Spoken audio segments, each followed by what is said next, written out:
What's going on, guys? It's Shu here, bringing you another review on My Hero Academia. I gotta say, this episode was a roller coaster of emotions, just because what's at stake here. So let's go ahead and get right into it. So the episode starts off, we see that tragic memory of Shigaraki when he had the decay first appear. And we saw him getting slapped by his dad, the dog passing away, and of course we have Nana and Deku watching, and we see that the picture that was given to Kotaro, who was Nana's child, Shigaraki's dad, he kept it.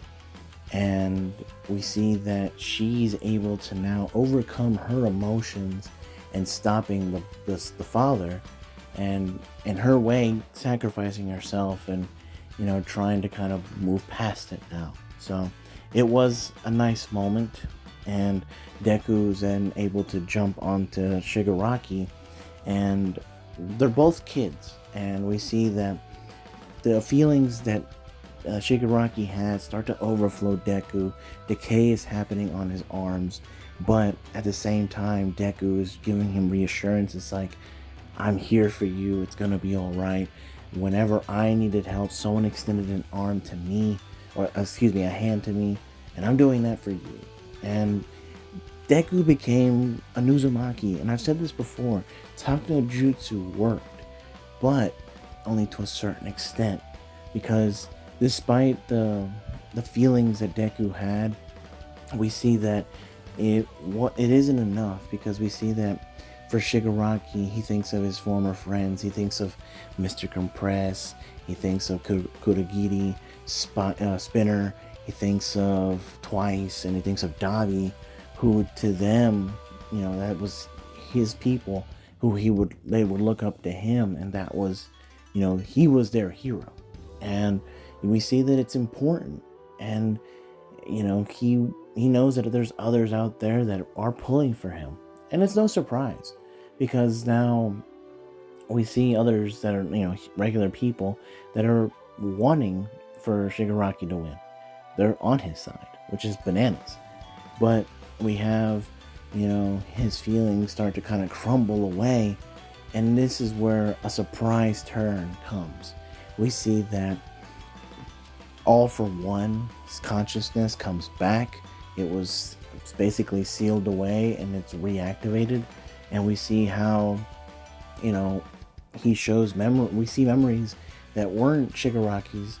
They were memories from All for One, and we see that this huge confession that everything that occurred to Shigaraki, like he said, the acceptance, the weakness, everything was lied out for him by All for One.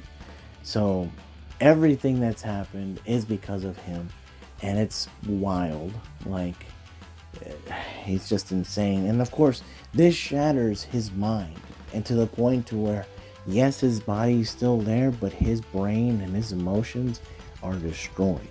Like, he doesn't have that feeling anymore, therefore allowing All for One to take over, and Deku gets pushed out to the real world, and we see that his arms are gone. Like, he's stubby Uzumaki. Like, he doesn't have, he's bleeding out, and he's taken real damage. Of course, All for One Shigaraki, let's call him that, he's gotten some damage as well, but he's still stronger. And we see that he's now in control. But we see that Deku is in no shape, and thankfully we see that his friends show up. And not only that, we also have Eddie, who breaks off a piece of her horn in order to have Deku have his arms basically brought back. And another sad moment in this episode was seeing how Kurogiri, he's gone, he's not himself anymore, and how both President Mike and Aizawa try to get him to work with them and see see their friend one last time. You know, it was sad. And luckily they were able to manipulate Kurogiri to how they wanted to. And we see that all the heroes start showing up. We have Sero, we have Mineta, everyone just showing up and trying to help out. Sugar Rush, Sugar Man, and then Tail Man showing up and trying to help. So now everyone is there. Deku's arms restored. It was an emotional moment, I will say, a very Avenger-esque moment. And now Deku, along with all of his friends that are still awake and not beat the heck up, can now assist him. So it's definitely getting into the end, and I'm looking forward to it. But that's it for me, guys. Stay safe, and I'll catch y'all later.